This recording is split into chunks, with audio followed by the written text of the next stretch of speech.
హైదరాబాద్ మండలంలో ప్రస్తుతం జరుగుతున్నటువంటి స్థానిక ఎన్నికల నేపథ్యంలో ఈరోజు రిజర్వేషన్లను ఒకసారి మనం ప్రభుత్వం ప్రకటించిన షెడ్యూల్ ప్రకారం మనం చూసుకుంటే బీసీలకు ఈరోజు కేవలం ఈ యొక్క దళితాబాద్ మండలంలో 33 గ్రామ పంచాయతీలు ఉండగా అందులో బీసీలకు కేటాయించినవి బీసీ రిజర్వ్ స్థానాలు కేవలం 7 స్థానాలు మాత్రమే. అట్లానే అన్రిజర్వ్ జనరల్ స్థానాలు చూసుకుంటే 16 స్థానాలను కేటాయించడం జరిగింది ప్రభుత్వం. మరి ఈ 16 స్థానాల పరిస్థితులు ఈరోజు ఈ 16 స్థానాలలో బీసీలకు అవకాశం ఎంతవరకు జరుగుతున్నది, ఎంతవరకు ఇస్తున్నారు అనేది ఒకసారి మనము పరిశీలన చేస్తున్నటువంటి ఈ తరుణంలో కనీసం 16 స్థానాలలో కనీసం ఒక స్థానం కూడా బీసీలకు దక్కే పరిస్థితి ఈ దళితాబాద్ మండలంలో లేకుండా పోయింది. కాబట్టి స్థానికంగా ఉన్నటువంటి కాంగ్రెస్ నాయకులు, అగ్ర కులాలకు చెందినటువంటి నాయకులు వాళ్ళే ఈ జనరల్ స్థానాలను దోచుకపోయి వాళ్ళు రాజకీయంగా పబ్బం గడుపుకొని రాజకీయ ఎదుగుదల కోసం వాళ్ళు కుట్రలు చేస్తున్నారు.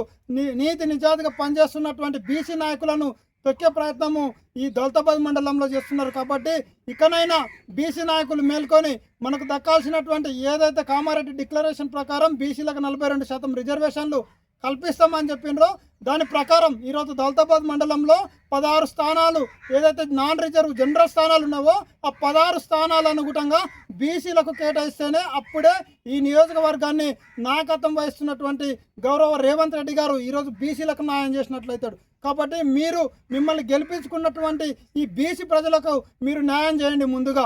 అప్పుడే మేము మిమ్మల్ని బీసీ పక్షపాతాన్ని మేము నమ్మకలిస్తే కాదు ఈరోజు అమలు చేయాల్సినటువంటి బాధ్యత మేము రాష్ట్ర దౌలతాబాద్ మండలంలో 16 జనరల్ స్థానాలలో ఒక సీటు కూడా ఈరోజు బీసీలకు దక్కే పరిస్థితి లేదు. దీనికి కారణం ఎవరు?